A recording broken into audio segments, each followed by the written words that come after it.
I found out that my husband and sister are playing house with my newborn while I was at work. So I ruined all their plans and left them in the gutter. I went back to work 6 weeks after having my daughter, Julie, because we needed the money, and my husband, Brett, said he could handle the days while working nights at the warehouse. My sister, Chloe, had just lost her job and offered to help with the baby during the day so Brett could sleep before his shifts. It seemed perfect since Chloe loved Julie and was staying in our guest room until she got back on her feet. I'd leave at 7 in the morning for my job at the medical center, pump during breaks, and rush home by 5:30 to take over. Brett would be getting up for his 8 a.m. MR shift, and Chloe would help with dinner and the bedtime routine. For 3 weeks, everything ran smoothly. Brett was getting enough sleep, Julie was happy, and Chloe seemed to really enjoy helping out. She'd send me pictures during the day of Julie's tummy time or her first real smile. I was grateful to have family support since my mom lived across the country, and Brett's parents weren't interested in being grandparents. Then little things started feeling off. I'd come home and Brett would be freshly showered even though he was supposed to just be waking up. Chloe would be wearing my robe, saying hers was in the wash. Julie would be in outfits I didn't recognize, and when I asked, Chloe said she bought them as surprises. Brett started criticizing how I did things with Julie, saying I was holding her wrong or feeding her too much, which was weird since he'd never cared about baby stuff before. One day I forgot my breast pump parts and had to drive home at lunch. I walked in quietly because Julie might be napping. That's when I heard them in the living room. Brett was laughing at something on TV while Chloe was folded into his side on the couch, Julie sleeping on her chest. They looked like a family. I stood there watching, and Chloe said something about how this was so much better than her old life. Brett kissed the top of her head and said they made a good team. Neither of them saw me. That night, I tested them. I mentioned how tired Brett looked for someone who'd been sleeping all day. He said taking care of a baby was exhausting. Chloe jumped in saying Brett had been so hands-on with Julie, doing all the feedings and changes. But Julie was exclusively breastfed from bottles I pumped, and I'd been marking them. Half weren't being used. They were giving her formula. When I asked about it, they said Julie seemed hungrier than what I was providing. They'd made that decision together without asking me. The next morning, I called in sick but left the house like normal. I parked down the street and waited an hour before walking back. The door was locked, which was weird because I never locked it when leaving. I used my key and found Brett making breakfast in boxers while Chloe sat at the table in my silk nightgown, the one Brett bought me for our anniversary. Julie was in her bouncer between them. They were discussing weekend plans like I didn't exist. When they saw me, Brett grabbed a shirt and Chloe pulled the nightgown closed. I asked why Chloe was wearing my clothes. She said she'd spilled coffee on her pajamas. They looked at each other, having some silent conversation. That's when Julie started crying and they both rushed to her. Brett picked her up and started bouncing her the way I do. Chloe grabbed the bottle I'd prepared and handed it to him. They worked in sync, like they'd been doing this routine for weeks. I realized they had been. Every day while I was gone, they were playing house with my baby. I went to work the next day but told my supervisor I was taking my accumulated maternity leave effective immediately, just needed to wrap up some cases. She approved it for starting the following Monday. I didn't tell Brett or Chloe. Instead, I watched them closer. Brett was leaving for work later and later, sometimes not until 9. Chloe was doing our laundry together, Brett's boxers mixed with her underwear. They'd made a shared playlist on the speaker. Saturday, I said I had to go in for an emergency shift. Instead, I went to my friend Diana's house and watched our Ring doorbell camera from my phone. At 10 a.m., Chloe and Brett came out with Julie in the stroller I bought. They walked to the farmer's market holding hands, Brett pushing the stroller while Chloe linked her arm through his. They looked like every other young couple with a baby. People stopped them to coo at Julie and they'd smile, accepting compliments like proud parents. Sunday night, I acted normal. Monday morning, I got dressed for work and left. Brett barely said goodbye, already texting Chloe to come downstairs. I drove around the corner and called them both into a conference call. I told them my maternity leave started today so they didn't need to watch Julie anymore. Dead silence. Then Brett asked what I meant. I said I'd be home with Julie for the next 8 weeks, fully paid, so Chloe could focus on job hunting and Brett could actually sleep during the days. Chloe started stuttering about still wanting to help. I said that wouldn't be necessary since I'd enrolled Julie in Mommy and Me classes every morning. Then, while Brett was sleeping, I took his phone and checked their messages. I dropped the phone when I found out their plans. I picked the phone back up with hands that wouldn't stop shaking and kept scrolling through their messages. The conversation went back weeks, maybe longer. Brett had sent Chloe a message the day after she moved in saying how nice it was to have her around. She'd replied with a heart emoji. Then more messages about Julie, about how natural they felt together taking care of her. Chloe wrote that she'd never felt so happy and complete. Brett said he felt the same way. My throat got tight reading how they talked about me. Brett called me cold and distant, said I cared more about work than my own family. Chloe agreed and said I'd always been selfish, even as kids. They talked about Julie like she was theirs, planning her first birthday party together, discussing what kind of mom Chloe would be. Then I found the message from 3 days ago where Brett said they needed to make a plan. Chloe asked what he meant. Brett wrote that he wanted to be with her, that they should be Julie's parents, that I was barely around anyway. Chloe sent back a long message about how Julie already saw them as her real parents, how she called out for Chloe during the night, how she smiled more with them than with me. None of that was true, but they were building a story. Brett's next message laid it all out. He'd tell me he wanted a divorce and full custody of Julie. He'd use my work schedule against me, say I chose my job over my baby. Chloe would back him up as a witness. They'd already talked to someone about it, some friend of Brett's who said judges usually sided with the parent who'd been doing the primary caregiving. My stomach felt like it was full of rocks. They were going to take my daughter.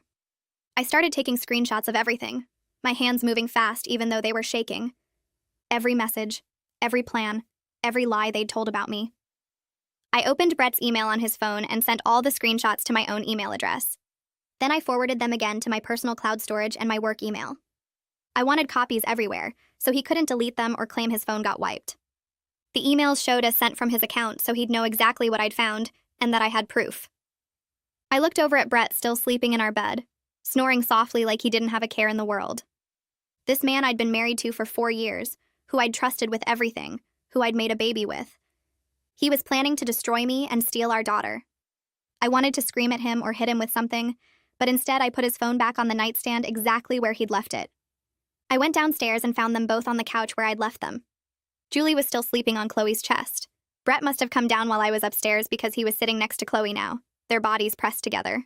They both looked up when they heard me on the stairs and their faces went guilty immediately. Chloe's hand moved to Brett's knee. I stood at the bottom of the stairs looking at them for a long moment. They looked so nervous, like kids caught doing something wrong. I kept my voice calm and quiet so I wouldn't wake Julie. I told them I found everything and asked how long this had been going on. Brett's face went red and he started to stand up, but I held up my hand to stop him. Chloe pulled Julie closer to her chest like she was protecting her from me. That made me so mad I could barely see straight, but I kept my voice level. Brett tried to say the messages were taken out of context, that I was misunderstanding what I'd read.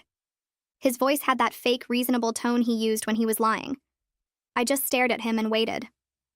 Chloe started crying then, these big dramatic sobs that made Julie stir against her. She said between gasps that they'd had feelings for each other since she moved in. She said it just happened naturally because they were spending so much time together with Julie. She actually said it like that, like it was something that just happened to them instead of something they chose to do. I told Chloe she had until tomorrow morning to pack her things and get out of my house. She started to argue, saying she had nowhere to go, that she couldn't afford a place yet. I cut her off and said she should have thought about that before she decided to sleep with my husband. My voice got louder on that last part, and Julie woke up crying. Chloe tried to calm her, but I walked over and took Julie from her arms. Chloe looked like I'd slapped her. Brett stood up then and said we needed to talk about this like adults and figure out what was best for Julie. I held Julie against my shoulder and looked right at him. I told him the best thing for Julie was not having her father play house with her aunt while lying to her mother. His jaw got tight and I could see him trying to control his temper. I didn't wait for him to respond. I took Julie and went upstairs to the nursery and locked the door behind us. I could hear them talking downstairs in hushed, angry voices, but I couldn't make out the words. I sat in the rocking chair and fed Julie, trying to focus on her, and not on the fact that my entire life had just fallen apart. My hands were still shaking and tears kept running down my face, but I kept feeding her and rocking. When Julie fell asleep, I put her in the crib and pulled out my phone. I called Camilla, and when she answered, I just started talking, telling her everything about the messages and their plans and what they'd been doing. She didn't interrupt once, just listened while I talked. When I finally stopped, she said she was coming to get me and Julie right now, that we could stay with her as long as we needed. I told her I wasn't leaving my house. This was my home and I wasn't going to let them push me out of it. But I said I needed her help figuring out my next steps because I had no idea what to do. She said she'd be there in an hour and to not talk to Brett or Chloe until she arrived. She told me to stay in the nursery with the door locked. I said okay, and we hung up. I sat on the floor next to Julie's crib and just watched her sleep. She looked so peaceful, totally unaware that her whole world was about to change. I heard footsteps in the hallway, and then Brett tried the door handle. It didn't open because of the lock. He knocked softly and said my name, but I didn't answer. He tried again a few minutes later, knocking harder this time and saying we needed to talk. I still didn't respond. Eventually, I heard him walk away. Camilla showed up exactly an hour later, and I heard her voice downstairs. I unlocked the nursery door and found her in the hallway. She was carrying her laptop and a notebook. She gave me a long hug, and then we went back into the nursery and locked the door again. She sat on the floor with me and opened her laptop. She said she was a paralegal and she was going to help me document everything. We spent the next 2 hours going through the timeline of events, writing down every suspicious thing that had happened, every lie they'd told, every time they'd made decisions about Julie without asking me. I showed her all the screenshots and she helped me organize them by date. She made a list of what I needed to do to protect myself and Julie legally. Get a lawyer first thing in the morning. Don't leave the house. Don't let Chloe be alone with Julie. Document everything Brett says and does. She was so calm and organized, and it made me feel like maybe I could actually handle this. When she finally left around midnight, I tried to sleep, but I couldn't. I lay on the floor next to Julie's bassinet, watching her breathe and running through everything in my head over and over. How had I missed all the signs? How long had they been planning this? What else had they lied about? Brett tried the door 2 more times during the night, but I pretended to be asleep. I heard him walk away both times. I barely slept at all, maybe an hour total. Every time I closed my eyes, I saw those messages or pictured them together with Julie. By the time the sun came up, I felt sick and exhausted, but I also felt something else. I felt determined. They weren't going to take my daughter from me, and they weren't going to make me the bad guy in this story. I had evidence and I had a plan, and I was going to fight back with everything I had. The sun came up around 6 and I heard movement downstairs. I picked up Julie and went to check Chloe's room. The door was open and the bed was stripped. Her clothes were gone from the closet and the dresser drawers hung open and empty. She'd left some makeup containers on the bathroom counter and a few hangers on the floor, but otherwise it looked like she'd never been there. I went downstairs with Julie and found Brett sitting at the kitchen table still wearing yesterday's clothes. He looked up when I walked in and opened his mouth to say something, but I walked past him to make Julie's bottle. He watched me measure the formula and warm the water. I sat in the living room to feed her, and he followed me in and sat on the other couch. He said we needed to talk about our marriage and what we were going to do. I didn't look at him. I told him there was nothing to talk about except divorce terms. His face went pale and he leaned forward with his elbows on his knees. He said I was being rash and we should try counseling first, that every marriage goes through rough patches. I actually laughed out loud at that. I asked him if he went to counseling before he decided to sleep with my sister. He sat back like I'd slapped him. Then his whole face changed and he got defensive. He said I was never home anyway, that I was always at work or too tired to pay attention to him when I got back. He said Chloe made him feel appreciated and noticed, that she actually cared about how his day went. I finished feeding Julie and put her over my shoulder to burp her. I told him I was going to call my supervisor and take the rest of my maternity leave. He asked what that meant for us and I said there was no us anymore. I took Julie upstairs and changed her diaper and put her down for her morning nap. Then I went into my bedroom and called Anya. I explained that I was dealing with some personal issues and needed to extend my leave. She didn't ask questions. She just said to take the full 12 weeks and my job would be waiting when I was ready. She told me to focus on my baby and myself and not worry about work. I thanked her and hung up. Brett tried to talk to me 2 more times that day, but I ignored him completely. That night, he moved his stuff into the guest room without me asking him to. The next 2 days were silent and tense. He kept trying to start conversations about working things out, but I'd walk away or leave the room. I focused entirely on Julie and taking care of myself. I called Camilla on the second day and asked if she still had that lawyer's contact information. She texted me Fletcher Cleary's number within 5 minutes. I called his office and explained my situation to the receptionist. She said he was completely booked, but when I mentioned the affair and custody concerns, she put me on hold. Fletcher got on the line and told me to come in that afternoon at 3.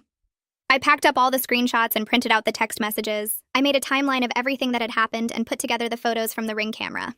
I showed up at Fletcher's office with Julie in her car seat and a folder full of evidence. He was maybe 40 with gray starting at his temples, and he shook my hand and offered me coffee. We sat in his conference room and I laid everything out. He went through each message carefully and made notes. He looked at the Ring camera photos for a long time. Then he leaned back in his chair and told me I had a strong case for full custody. He said the affair was bad enough, but their plan to alienate me from Julie and claim I was an absent mother was going to work against Brett badly. He explained that Brett's night shift schedule meant he couldn't actually be Julie's primary caregiver during the day like he was claiming. The fact that they'd been feeding her formula without my knowledge and leaving her with Chloe while he slept completely destroyed any argument that he was the primary parent. Fletcher said we should file immediately and ask for temporary full custody while the divorce was pending. I signed the retainer agreement that afternoon. Fletcher filed the divorce papers 3 days later. He had Brett served at the warehouse during his shift. Brett came home around midnight and slammed the front door so hard it shook the walls. He came upstairs and pounded on my bedroom door. I opened it with Julie in my arms and he started yelling about how I blindsided him and didn't even try to save our marriage. I kept my voice calm and quiet because Julie was sleeping. I told him he was planning to divorce me anyway according to his messages with Chloe. I just beat him to it. He tried to argue, but I closed the door in his face and locked it. The next week, Brett hired Lee Takahashi as his attorney. I got a letter in the mail claiming that Brett had been Julie's primary caregiver during the day while I worked, and he deserved 50-50 custody. The letter said I had abandoned my infant daughter to go back to work, and left her care entirely to Brett. It made me so angry I had to put it down and walk away. I called Fletcher and read him the letter. He told me not to worry and to send him everything I had about the formula feeding and Chloe's involvement. I forwarded him the Ring camera footage showing Brett and Chloe leaving the house with Julie while I was supposedly at work. I sent him the photos of them at the farmer's market holding hands. I documented every bottle of breast milk I'd marked that hadn't been used, and the formula containers I'd found hidden in the back of the pantry. Fletcher called me back 2 hours later and said this evidence completely destroyed their primary caregiver argument. He said the video of them presenting themselves as a couple with Julie in public while lying to me about their relationship showed terrible judgment. The fact that they'd made major decisions about Julie's feeding without consulting me as her mother demonstrated they weren't putting her best interests first. 2 days after Fletcher laid out the evidence, Brett's mom, Melanie, called me for the first time since Julie was born.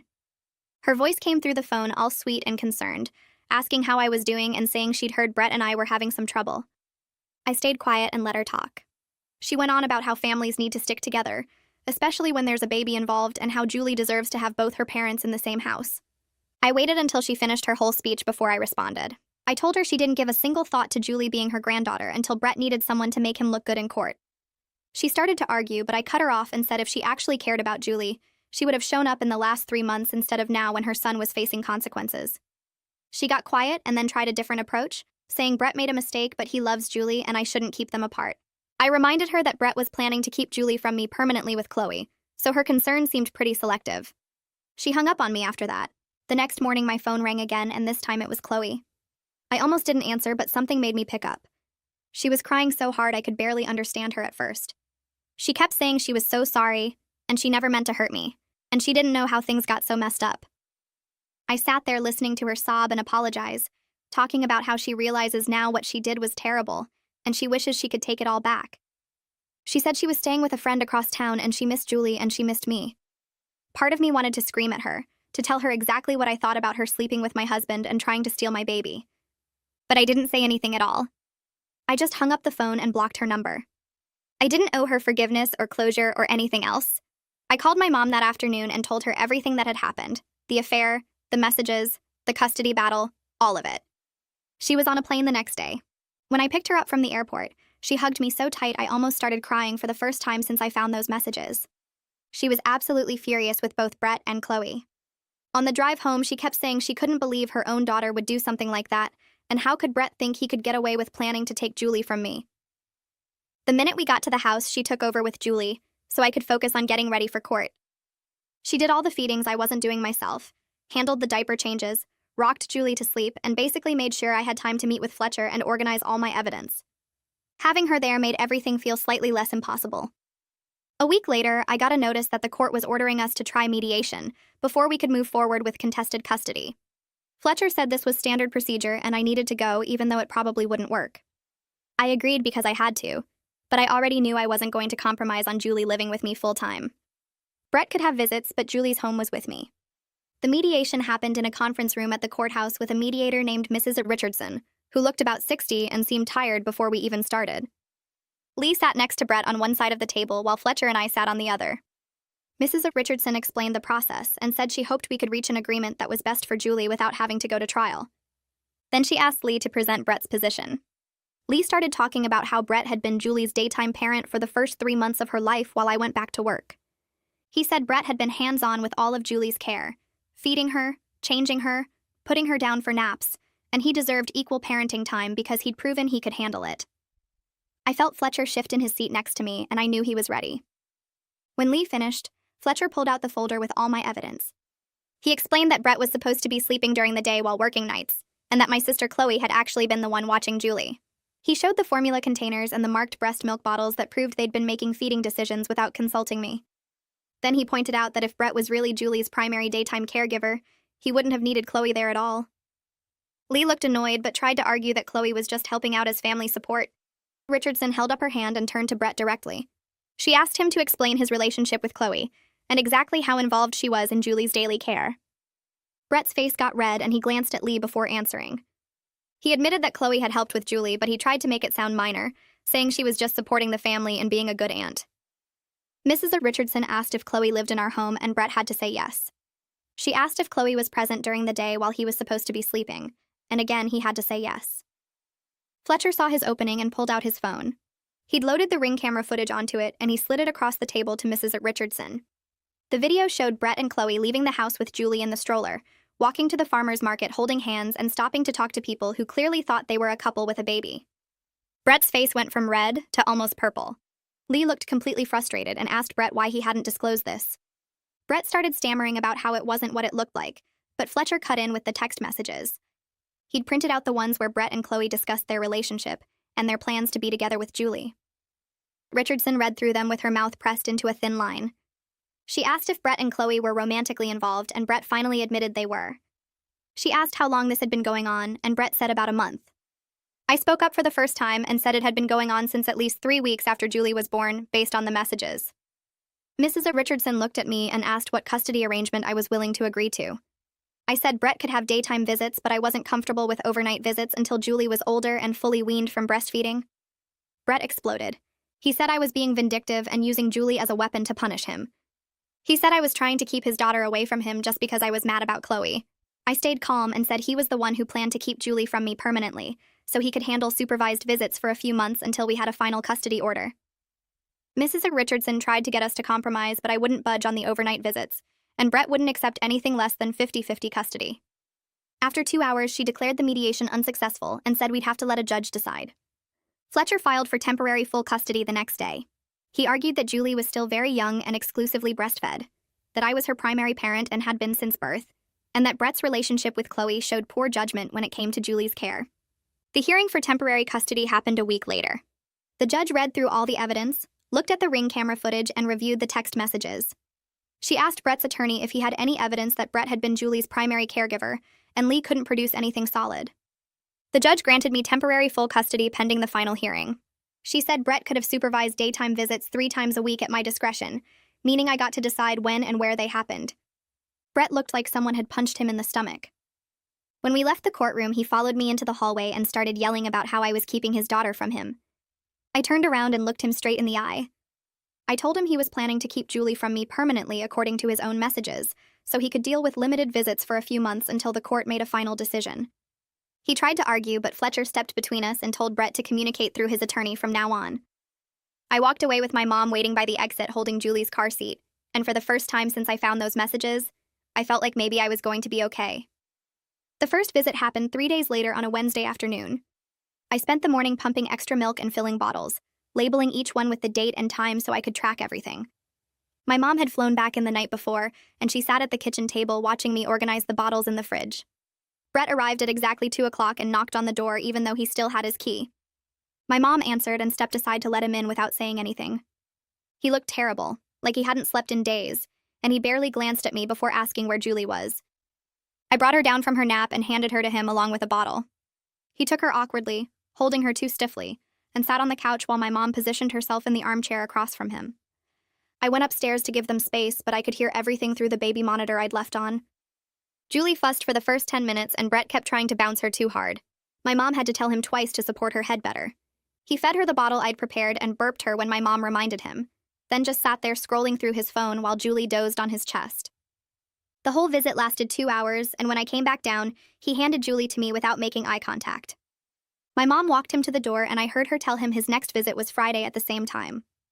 Friday's visit started the same way, but 20 minutes in, someone knocked on the door. My mom answered it, and I heard Chloe's voice asking if she could come in. My mom said no. This was Brett's time with his daughter, and Chloe needed to leave. Chloe started saying something about just wanting to help with Julie, but my mom cut her off and said if Brett wanted to see Julie, his mistress needed to stay away from this house. Brett heard everything from the living room and stood up, still holding Julie. He came to the doorway and told my mom that Chloe had every right to be there. My mom turned around and looked at him with this cold expression I'd never seen before. She told him the court order said nothing about Chloe being present during visits, and if he pushed it, she'd call Fletcher right now and have the visits moved to a supervised facility. Brett's face went red, but he didn't argue. Chloe left, and my mom closed the door, then went back to her chair like nothing had happened. Brett barely interacted with Julie for the rest of the visit, just held her and stared at the wall. I made an appointment with a therapist named Dr. Sarah Abel for the following Tuesday. I sat in her office for an hour and told her everything, the affair, the messages, the custody battle, how I couldn't even look at Brett without wanting to scream. She listened without interrupting, and when I finished, she asked me what I wanted for Julie's relationship with her father. I said I wanted Julie to have a dad who actually cared about her, not someone who only wanted custody to win against me. Dr. Abel spent the rest of the session helping me figure out how to separate my anger at Brett from what Julie needed. She said kids can sense when their parents hate each other and it affects them even when they're babies. I left feeling like maybe I could do this co-parenting thing without losing my mind, but it was going to take a lot of work. 2 days later, my friend Jessica called and said she'd run into Brett's cousin at the grocery store. The cousin had told her that Brett was telling everyone I'd abandoned Julie to focus on my career and basically forced him into Chloe's arms because I was never home. I was still processing that when my phone rang again, and it was Melanie. She started screaming before I could even say hello, calling me a selfish witch who was poisoning Julie against her father. She said I was using the baby as a weapon, and that Brett was a wonderful father who deserved equal time. I tried to get a word in, but she just kept going, saying I'd trapped Brett with a pregnancy, and now I was punishing him for being honest about his feelings. I finally told her that Brett had been planning to take Julie from me completely, according to his own text messages. Then I hung up. She called back 4 times, but I didn't answer. The next morning, Melanie showed up at my house unannounced. I was feeding Julie in the living room when I heard the doorbell. My mom answered, and I heard Melanie demanding to see her granddaughter. My mom told her to leave, but Melanie pushed past her and came into the living room. She walked right up to me and tried to take Julie out of my arms, saying she was taking her granddaughter for a walk. I pulled Julie away and told Melanie to get out of my house. She started yelling about grandparents' rights and how I couldn't keep her from Julie. My mom called 911 while I locked myself in the bathroom with Julie. The police came and escorted Melanie off the property, and I called Fletcher as soon as they left. He filed for an emergency restraining order that afternoon. We had a hearing 2 days later, and the judge granted it immediately after hearing about Melanie trying to take Julie without permission. The order required Melanie to stay at least 500 feet away from both me and Julie. A week later, I got notice that the court had ordered a custody evaluation. The evaluator was a family therapist named Rosanna Muller, who specialized in cases involving infants. The notice said she'd be interviewing both Brett and me separately, observing us with Julie, and then making recommendations to the judge about custody arrangements. Fletcher said this was standard procedure and that I shouldn't worry because I was clearly Julie's primary parent. My evaluation was scheduled for the following Thursday at 10 a.m. at Rosanna's office. I showed up 15 minutes early with Julie in her car seat and a diaper bag packed with everything we might need. Rosanna's office was in a building downtown, and her waiting room had toys and books scattered around, even though Julie was too young for any of them. Rosanna came out exactly at 10, a woman in her 50s with gray hair pulled back in a bun and kind eyes behind wire-rimmed glasses. She shook my hand and invited me into her office, which had a comfortable couch and a play area set up in the corner. She asked me to sit down and started with basic questions about my work schedule, my parenting approach, and how I'd been managing since Julie was born. I answered everything honestly, explaining how I'd gone back to work at 6 weeks because we needed the money, and how I'd been pumping and rushing home every day to be with Julie. She asked about Brett and Chloe, and I told her about finding the messages and their plans to keep Julie from me. Rosanna took notes but didn't react, just kept asking questions in this calm, neutral voice. After about 2 hours of talking, she asked me to feed Julie and put her down for a nap so she could observe. I warmed a bottle I'd brought and fed Julie while Rosanna watched, then changed her diaper and rocked her to sleep. Rosanna made more notes and thanked me for coming in. Brett had his evaluation the following week. I didn't hear anything about it directly, but Fletcher called me afterward and said Rosanna had observed Brett during one of his visits at my house. According to Fletcher, Rosanna's notes mentioned that Brett seemed uncomfortable with basic baby care tasks and frequently checked his phone instead of engaging with Julie. She'd watched him struggle to change Julie's diaper and give her a bottle, and noted that he'd asked my mom for help multiple times during the 2-hour visit. Fletcher said this would likely work in our favor when Rosanna made her final recommendations to the judge. At the next court date, Lee stood up and argued that I was alienating Julie from her father by limiting his visitation time. He said I was being vindictive and using the baby to punish Brett for the affair. Fletcher immediately objected and presented evidence that I'd actually offered Brett additional visits on multiple occasions. He had emails where I'd suggested weekend visits or evening visits, and Brett had declined all of them because they conflicted with his warehouse schedule. Fletcher pointed out that Brett was choosing work over time with his daughter, not me limiting his access. The judge reviewed the evidence and made a note in her file but didn't make any rulings that day. I found out through mutual friends that Brett and Chloe were still together and had moved into an apartment across town. Someone had seen them at Target buying furniture, and they were wearing matching hoodies like some kind of couple's outfit. The betrayal hit me all over again, this sharp pain in my chest that made it hard to breathe for a minute. But then I looked at Julie sleeping in her bassinet next to my bed, and I felt this wave of certainty wash over me. I'd made the right decision to divorce him. Whatever Brett and Chloe had together was built on lies and betrayal, and I didn't want any part of that in my life or Julie's life. I wanted something real and honest, even if that meant being alone for a while. A week later, Fletcher called to tell me Rosanna's custody evaluation report was ready and had been filed with the court. He emailed me a copy and I read through it 3 times, my hands shaking as I held Julie against my chest. The report was 14 pages long and covered everything from our home environments to our parenting capabilities to our work schedules. Rosanna recommended that I retain primary physical custody, with Brett having graduated visitation that would increase as Julie got older. She wrote that she had concerns about Brett's relationship with Chloe and how the affair showed poor judgment that could affect his parenting decisions. She noted that I had demonstrated consistent, competent care of Julie and had a stable support system through my mom and my job. Brett's section mentioned his discomfort with basic baby care tasks and his tendency to prioritize work over additional time with Julie. The report felt like validation, like someone official had seen what I'd been seeing and agreed that Julie belonged with me. 2 days before the next court hearing, Lee filed a motion to have Rosanna's report thrown out. He claimed she was biased against Brett because she'd spent more time observing him during visits at my house where he was uncomfortable. He argued that the evaluation was flawed and shouldn't be allowed as evidence. Fletcher called me right away and told me not to worry, that judges rarely threw out custody evaluations and Lee was just trying to create doubt. At the hearing, the judge reviewed Lee's motion and asked Rosanna to testify about her evaluation process. Rosanna explained that she'd offered Brett the option to be observed in a neutral location, or his own apartment, but he'd declined both, saying my house was more convenient for his schedule. She walked through her methodology and her credentials, and the judge denied Lee's motion within 10 minutes. The report stood and would be part of the evidence for the final custody hearing. I watched Brett's face turn red as the judge spoke, and Lee put a hand on his arm to keep him from saying something. 2 weeks before the final hearing was scheduled, Fletcher forwarded me an email from Lee with a settlement offer. Brett was willing to agree that I keep primary physical custody if he got standard visitation every other weekend, and 1 evening per week once Julie was weaned. It was basically exactly what I'd wanted from the very beginning, before all the legal fighting and the custody evaluation, and the thousands of dollars in attorney fees. Fletcher called me that afternoon and walked me through the pros and cons. He said we could go to trial and potentially get even more favorable terms, but trials were unpredictable and judges sometimes made surprising decisions. The settlement gave me certainty, and avoided putting Julie through a contested custody battle where Brett might say terrible things about me on the stand. I told Fletcher I wanted to accept it. The relief I felt was physical, like I could finally breathe properly after months of holding my breath. We finalized everything in the judge's chambers on a Tuesday morning. Brett sat across the table from me looking miserable, his eyes red like he hadn't slept. We went through each section of the agreement with our attorneys and the judge, signing our initials on every page.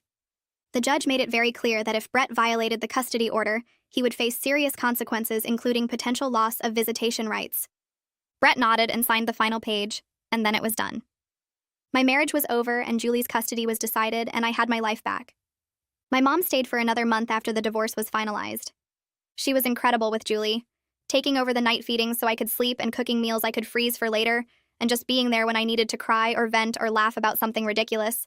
She helped me set up routines that worked for both of us without relying on anyone else.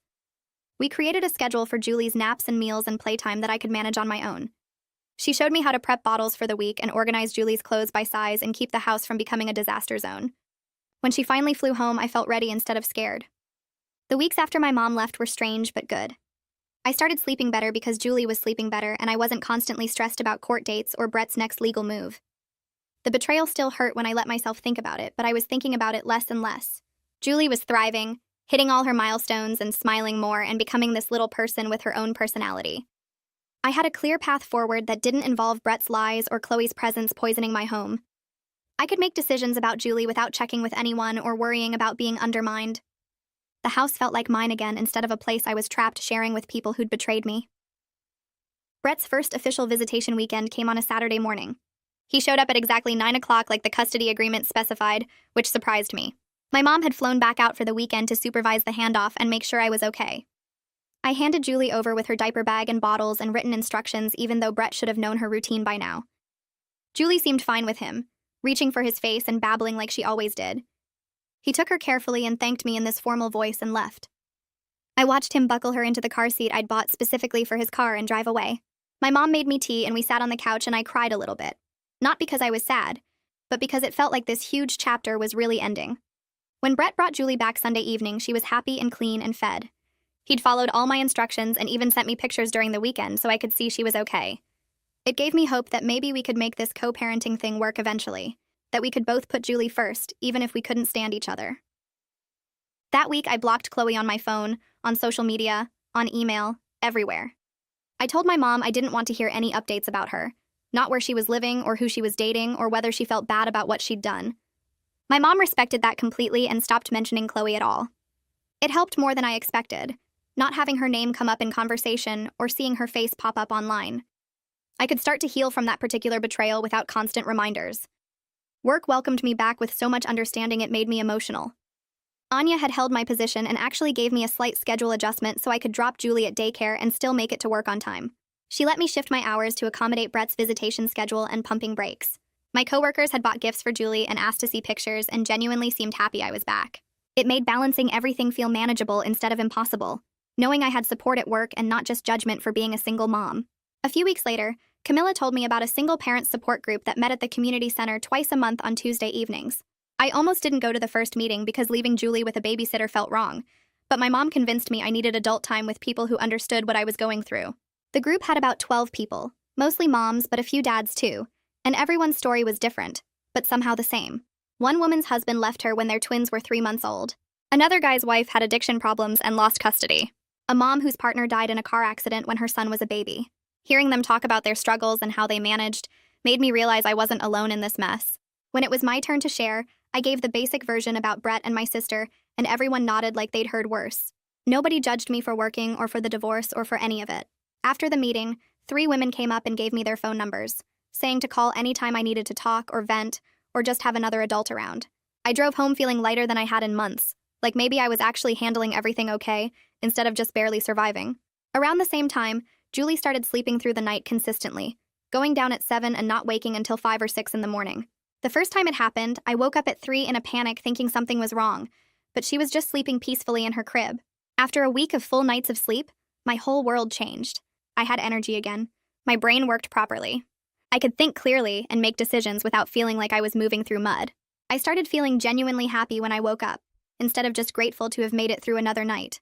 Julie was happier too, more alert during the day and hitting all her milestones right on schedule. Brett and I slowly figured out a system that worked for both of us. We downloaded a co-parenting app that Rosanna had recommended and started using it for everything related to Julie. He'd send me her schedule for his weekends. I'd update him on doctor appointments and new foods she was trying. We kept every message short and focused only on Julie. No personal stuff or arguing. It felt businesslike and kind of cold, but it was so much better than the angry texts and phone calls we'd had right after I filed for divorce. He started being on time for pickups and drop-offs. I started trusting that he'd take good care of her during his visits. We weren't friends, and probably never would be, but we were becoming decent co-parents, which was all Julie needed from us. 6 months after filing for divorce, I looked around at the life I'd built and barely recognized it from where I'd been. Julie and I had routines that worked. The house felt peaceful instead of tense. I had friends from the support group who checked in on me regularly. Work was going well, and Anya had hinted at a possible promotion in the next quarter. My mom and I talked almost every day, even though she'd gone back home and she was planning to visit again next month. The divorce was almost finalized, and I'd stopped caring about what Brett was doing or who he was with. I'd built something stable and good for Julie and me, surrounded by people who actually showed up when we needed them. My mom's departure had been hard but necessary. She'd stayed for 2 months total, helping me get through the worst of everything, but she had her own life and job to get back to. We cried at the airport, and she made me promise to call her every single day, which I did. She flew back once a month for long weekends, and we video chatted almost daily, sometimes just having the phone propped up while we both did dishes or folded laundry. Having her support from a distance worked better than I expected. She'd text me encouragement before big meetings at work or send Julie little gifts in the mail. She'd stay on video chat while Julie had tummy time or tried new foods.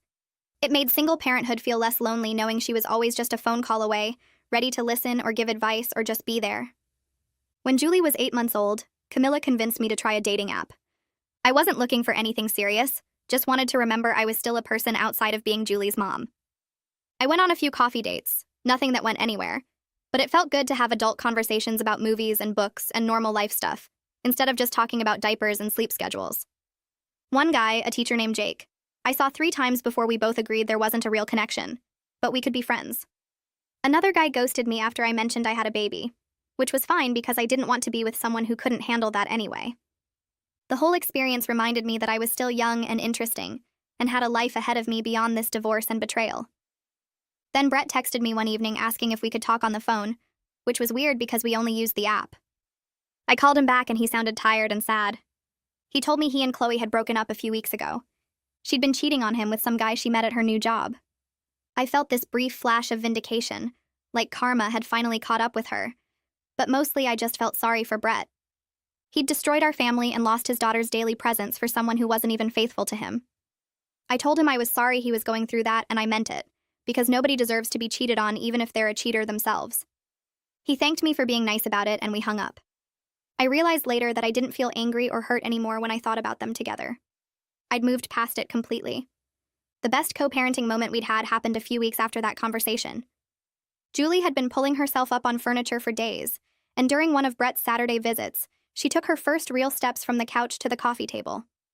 Brett called me immediately, his voice excited and proud, describing exactly what happened and how Julie had clapped for herself afterward. I could hear Julie babbling in the background, and I felt this unexpected warmth toward Brett, not romantic or forgiving of what he'd done, but grateful that he loved Julie enough to share that moment with me right away instead of keeping it to himself. We talked for 10 minutes about her development and what the pediatrician had said at her last checkup, and it felt almost normal, like maybe we really could be good parents separately, even if we'd completely failed as partners.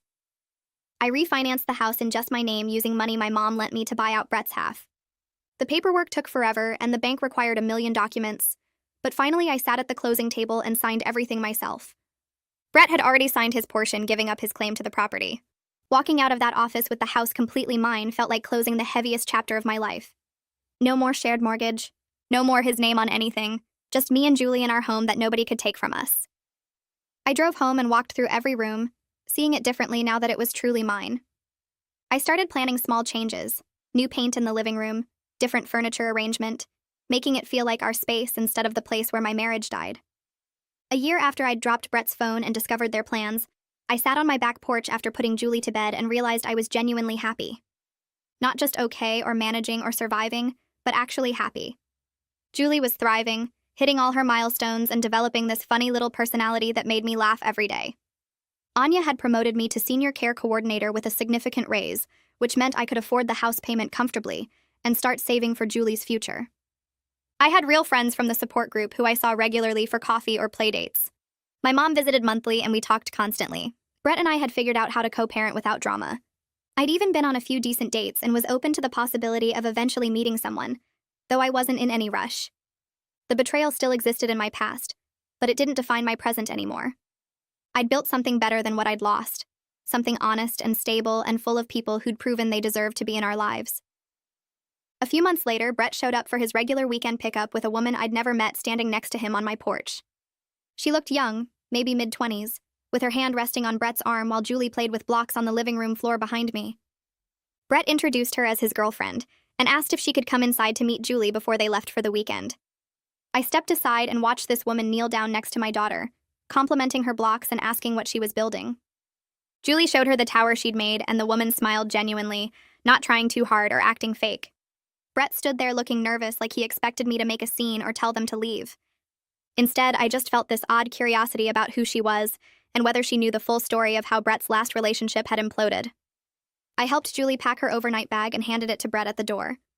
The girlfriend thanked me for letting her meet Julie, and I realized I meant it when I said it was nice to meet her too.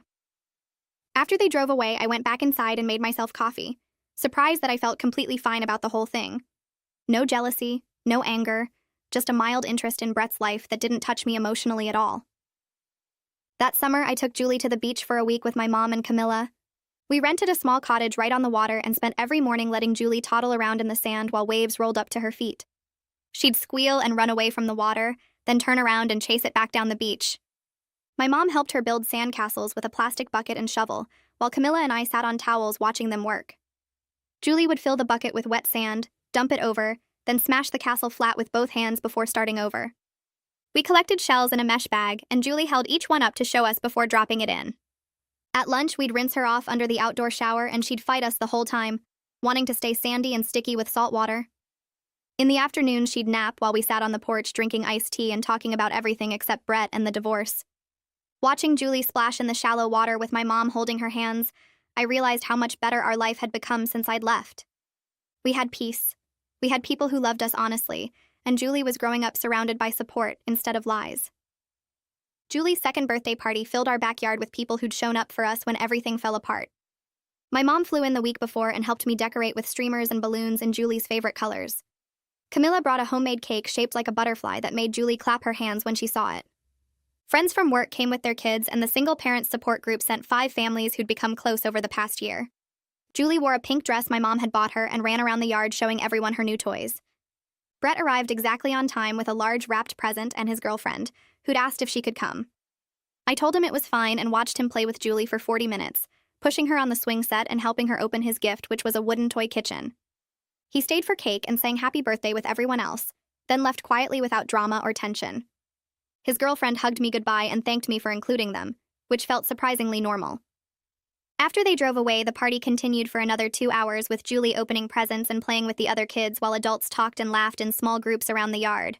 Looking around at all these people who'd proven they deserved to be in our lives, I felt grateful for the family we'd built, one based on honesty and real love instead of secrets and betrayal.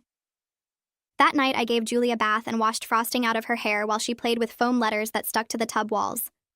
She was exhausted from the party but fought sleep like always, wanting to play just a little longer. I dried her off and dressed her in clean pajamas, then carried her to her room and laid her in the crib she'd soon outgrow. She held her stuffed rabbit and looked up at me with those big eyes that looked exactly like mine. I sat in the rocking chair next to her crib and thought about how discovering Brett and Chloe's betrayal had been the worst moment of my entire life, but also the thing that pushed me to build something so much better than what I'd lost. I was stronger now, more sure of myself and what I wanted. Julie was loved by people who'd earned their place in her life through consistent action and genuine care. I had real friends, a solid job, and a future that excited me instead of scared me. As Julie's eyes finally closed and her breathing slowed into sleep, I realized I was genuinely looking forward to whatever came next for us. And that feeling alone proved how far we'd come from that terrible day when I'd dropped Brett's phone and watched my old life shatter into pieces.